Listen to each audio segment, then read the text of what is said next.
This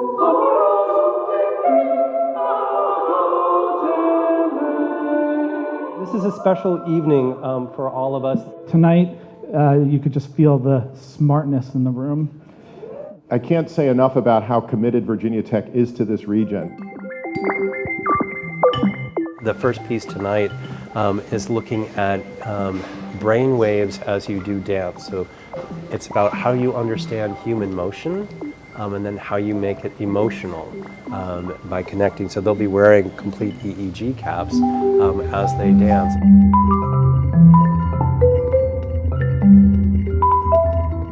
We have a piece tonight on playing COVID proteins.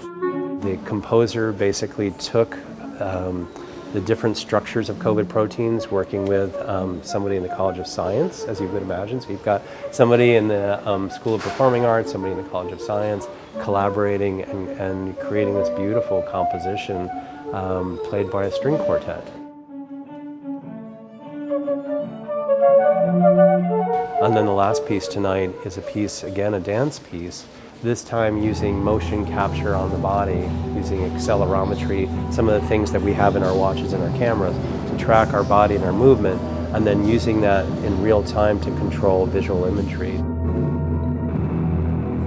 I think the future ultimately is not the technology in and of itself, it's what it does for society.